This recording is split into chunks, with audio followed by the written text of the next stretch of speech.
So hey guys, Saraswati পুজোর সকালে কী করলাম চলো তোমাদের সাথে সেটা শেয়ার করি।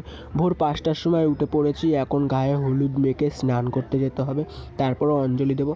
দেখো স্নান করা হয়েও গেছে, এখন আমি অঞ্জলির এখানে চলে এসেছি, ব্রাহ্মণও চলে এসছে, এখন শুরু হবে পুজো। পুজো শুরু হয়ে গেছে এখন, তারপরে পুজোর পুষ্পাঞ্জলিও দিয়ে দিয়েছি। এখন পুজো শেষ হয়ে গেছে তাই একটু মাঠে এসেছি, এখন মাঠে একটু ঘোরাফেরা করলাম। তো গাইস দেখো, আমি ফিল্টার দিয়ে আজকে ভিডিও বানাচ্ছি, আর আমাদের এখন পুজো শেষ হয়ে গেছে। এখন আমি আবার স্কুলের দিক যাবো, তবে তোমাদের সাথে সেটাই শেয়ার করব। এখন আমি হেঁটে হেঁটে স্কুলের দিক যাচ্ছি, পরে আমি আবার সাইকেল নিয়েও গেলাম।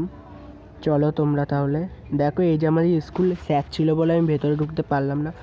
পরে আবার আমি পার্সেল নিতে চলে এসেছিলাম, পার্সেলের জন্য দেখো কি সুন্দর এসেছে। তোমাদের যদি ভিডিওটা ভালো লাগে লাইক কমেন্ট শেয়ার করে দিও। টাটা।